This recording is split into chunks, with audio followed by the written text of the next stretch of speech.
The 102nd annual Oregon Trail Days kicks off tonight in downtown Gering. KNEB.TV News starts right now. From your trusted source for news in western Nebraska and eastern Wyoming, this is KNEB.TV News. Presented by Platte Valley Companies, premier provider of financial services. Hello, I'm Ryan Murphy. This is KNEB.TV News powered by Platte Valley Companies. Thanks for joining me. In our top story, it's going to be a busy weekend filled with family-friendly events in Gering as the 2023 Oregon Trail Days festivities kick off tonight. Fraser shows were busy earlier this week setting up the carnival out at Five Rocks Amphitheater grounds, and they'll be up and running tonight, Friday, and Saturday, offering rides, games, and food. Also tonight is the Oregon Trail Days Street Dance and Barbecue, which has a new location this year. OT Day Board Chair Rebecca Shields says they're going to take advantage of the pavilion at the Gering Civic Plaza, just north of the Civic Center. Plenty of room, and it's such a beautiful space, and then the city will have all the picnic tables set up, as usual, so there'll be plenty of room for everyone. There will be pulled pork sandwiches and chips available at $4 a plate, and the evening starts tonight at 6 p.m. For more information about this and other events, go to OregonTrailDays.com. Well, the special agent in charge of the FBI's Omaha field office has been making the rounds across the state, meeting with local law enforcement officials and various organizations discussing the focus of recent work by the agency in Nebraska and Iowa. Gene Cowell has overseen the office since 2020, and during a presentation to the Scottsbluff Rotary Club on Tuesday, he outlined the various priorities of the agency, saying task force partnerships with local authorities are a key to success. He said counterterrorism efforts are at the top priority, which these days generally don't come from network groups outside the country. What we see now in terrorism, the greatest threat that we're most concerned about is what we call homegrown violent extremists, right? People who, on their own, either they're inspired by either an overseas movement or a domestic terrorism movement, on their own decide to do an attack. And because they're not coordinating with people, it becomes much harder to stop, right? There's no communication to intercept, there's no money for us to intercept, and the movement from flash to bang becomes much, much faster. Cowell says the American agriculture technology sector is under unprecedented attack by communist China, as leaders in that country have become especially concerned that they have 21% of the world's population, but only 6% of the arable land. We'll have more news right after this. Swipe right, swipe left, endlessly searching. Finding the perfect match isn't always perfect, but it can be when it comes to finances. Nora found the perfect business loan. Jenny opened her first savings account. Grammy loves her checking account. We found a match for Wilson Farms. The Sandersons were matched with a mortgage. Regardless of your financial situation, Platte Valley Bank will match you with the perfect solution. Find your match at Platte Valley Bank.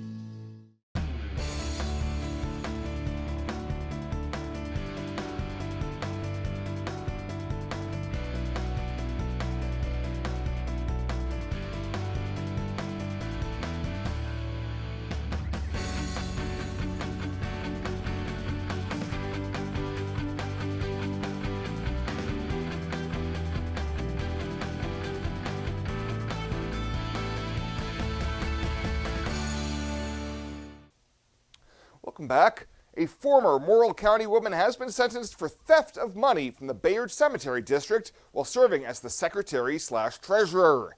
69-year-old Joyce Mick of Lincoln was ordered to pay more than $22,000 in restitution to the Bayard Cemetery Board, serve 3 years of probation, and perform 1,500 hours of community service. Last week, District Judge Leo Dobrovony ordered Mick to pay $5,000 immediately and then $300 a month until the amount is paid back in full, which would take just over 5 years. A state auditor's report said district financial records showed that from January 2019 to October 2021, Mick paid herself close to $16,000 more in total gross salary than she should have received. Well, an arrest has been made following a City of Kimball theft investigation. On Tuesday, Kimball police responded to the 200 block of South Chestnut Street in reference to a possible theft from a local establishment. Upon further investigation, it was discovered that approximately $2,000 had been stolen, and the establishment sustained vandalism. 37-year-old Jason Wilson was arrested and charged with theft by unlawful taking and criminal mischief. And a popular amenity at the Scottsbluff YMCA is being shut down permanently. Last week, CEO Conrad Bostrin announced that after serious deliberation, staff has concluded that it's time to permanently close their hot tub. He says repair parts are difficult to find, and the system had some inherent structural issues that made safe and consistent operation impossible. Bostrin says it's the Y's desire to replace the hot tub with a wet or ultraviolet sauna later this year or early 2024.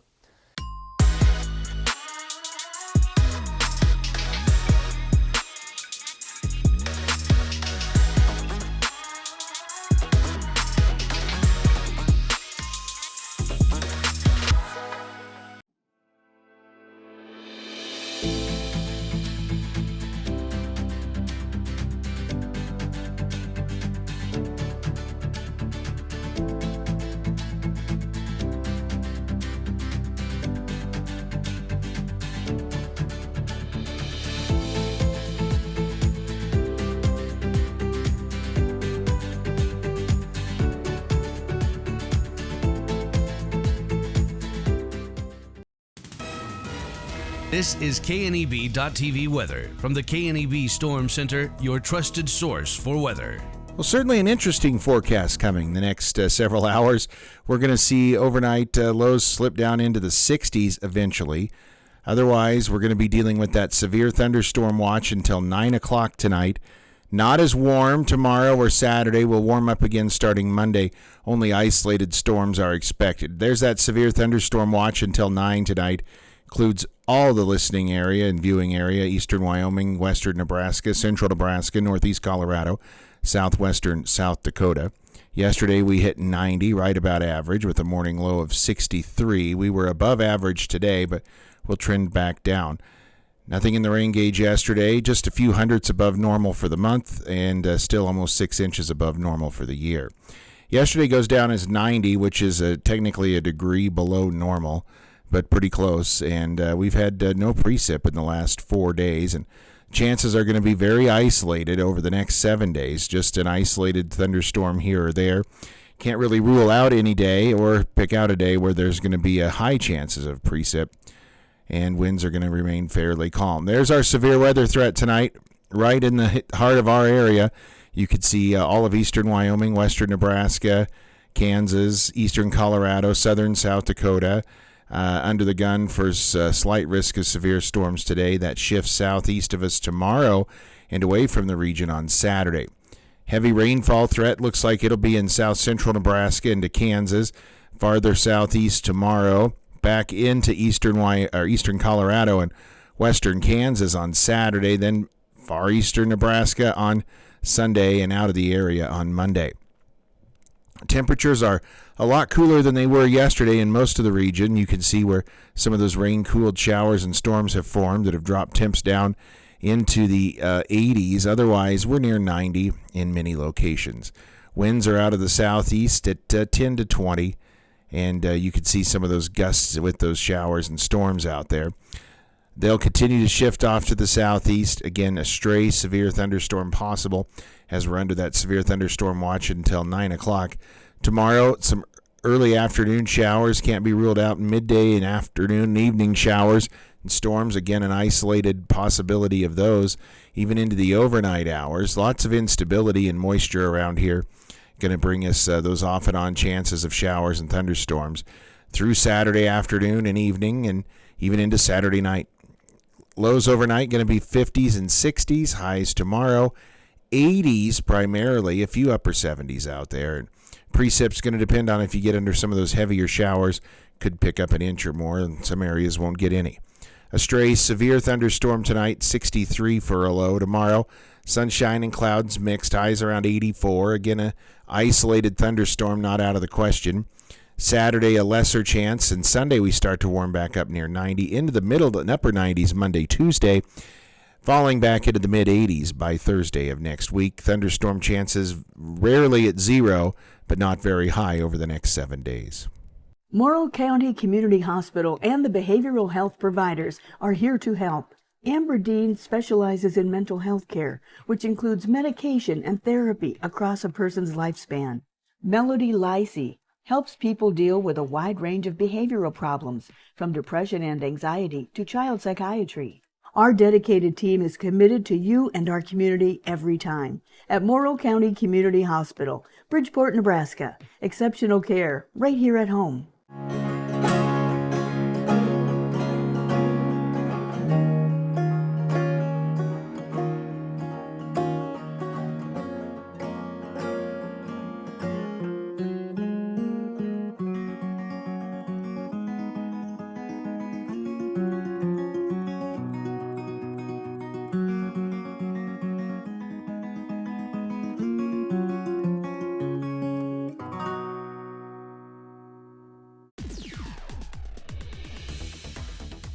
Now, sports from the FNBO Sports Desk. FNBO, the great big small bank.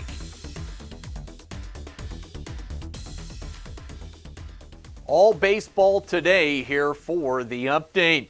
This time of year, if it's not all baseball all the time, it's definitely sure close, and that includes the start of the postseason with the end of the line around the corner for all area baseball kids over the next week or so. At the juniors level, how about Gering BNC Steel? They're coming off the area tournament title last weekend at home and getting set for the state tournament. That's starting Saturday. Familiar setting in Alliance. I stopped by practice yesterday to visit with BNC Steel head coach Grant Remington. Yeah, we played really good baseball coming into that tournament, and we really just continued with our fundamentals through the tournament. We didn't strike out a lot, we didn't walk a lot of guys, and we played really good defense. So it was just a really good team effort going through the tournament, and everyone played well. The Gering Juniors started with just 2 wins in their first 8 games, but after gelling a bit in the middle portion of the year, they've turned the corner heading into state. They've won 5 straight games, and it sounds like it's been a team effort. Stiletto, Bo Gable, Reese Knight, Baron Williams, Dawson Nelson. I mean, I could go through the whole lineup. A lot of guys have just really contributed in a ton of different ways. Guys on the mound have really come in throwing strikes. Defensively is probably what I'm most proud of. Everyone's filled roles that maybe they didn't think that they were going to play in, and they've really succeeded. As of this sportscast, the official bracket had not even been released yet due to some of the other area tournaments just finishing last night due to some weather early in the week. Regardless of opponent, Remington knows what they'll need to do to be successful. Well, hopefully we can limit walks, play good defense, and come out and put pressure on people with our offense. We like to run a lot, and we just like to be aggressive. So hopefully we can play our game, play our brand of baseball, a Gering brand of baseball, and I think people will like to see that. That was Gering Juniors head coach Grant Remington. Best of luck this weekend to BNC Steel as they head to Alliance for the Class B Junior State Tournament. At the senior level, earlier this week, rivalry action at Oregon Trail Park Stadium. This was Tuesday night. Gering Platte Valley Companies rallying for an 11-5 win over the Wesco Zephyrs. The Z's led 5-2 after 5 innings, but then in the 6th, it was Gering taking advantage of Wesco miscues as they put up 9 runs in the inning. A drop third strike that would have ended the inning turned into the floodgates opening. The big blast of the frame coming from Tanner Gartner, who took a 5-5 game and gave Gering a 3-run lead with a bases-loaded triple as Platte Valley Companies gets the win in the only matchup of the year between the two teams. Gering will play a doubleheader at home. That'll be tonight against Brush, Colorado. We'll have that with Jeff Kelly on KMOR starting at 4:45. For the Wesco Zephyrs, they'll be at their area tournament in Grand Island tomorrow. We'll have the Z's postseason opener on the trail at about 5:45 Mountain Time. For the Wesco Express Juniors, their area tournament this weekend in North Platte. That is the latest today. From right here at the FNBO Sports Desk, I'm Chris Cottrell.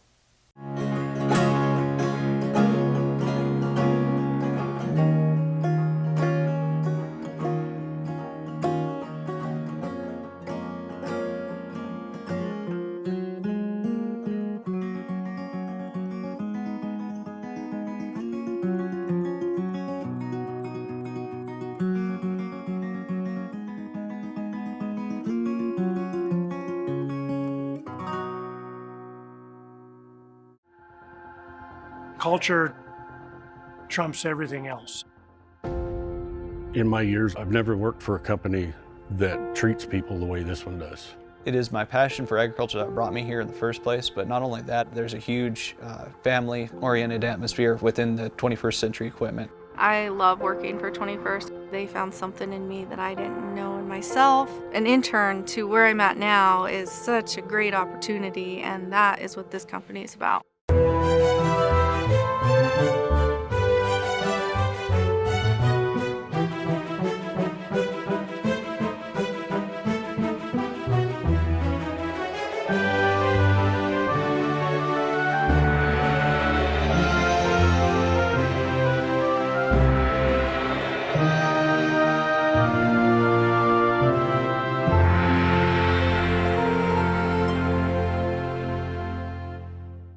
Let's take a look at your community calendar, brought to you by Riverstone Bank.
The community calendar is brought to you by Riverstone Bank.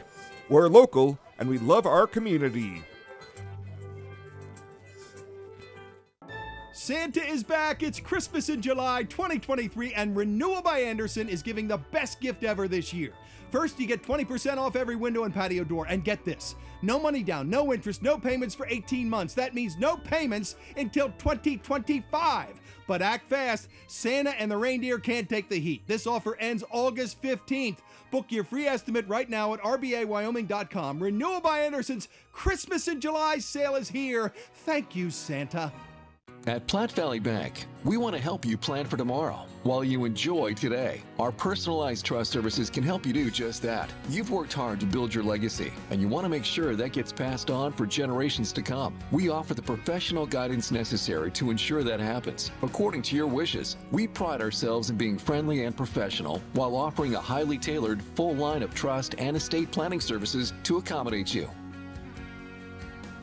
You belong here. And finally tonight, a local Scottsville family is farming in a new way. Jared Kerr, co-founder of Thirsty Roots Farms, works with his wife and co-founder Maggie and parents James and Nancy Kerr on the farm. Yeah, Thirsty Roots Farms is a upcycled shipping container that we can grow lettuce and herbs 365 days a year in a controlled environment that has all the things that you'd replicate during the summer outside. Call it from the nutrients, the water, and the light to be able to grow as much as we can and provide super fresh greens all throughout the year that this community typically doesn't have. Their hydroponics farm uses vertically what would have been the horizontal equivalent of 3 acres of farmland and feeds the water and nutrients through pipes. Thirsty Roots Farm is currently selling to Powerhouse on Broadway, though they may expand in the future as they get more familiar with their systems. I would say a goal for me is that the Scottsbluff community can enjoy salads again and not just, kind of think of it as like a thing you have to eat, but something that you get excited to try. And that there's so many different types and colors and shapes and textures of greens that we can grow here that can enhance any dinner or any dish. Another benefit of being able to grow year-round is that Thirsty Roots Farm will be able to provide local produce even when the weather outside has stopped other farms from growing. Well, that does it for us this time. Thank you so much for tuning in. Stay safe out there. We'll see you here next time.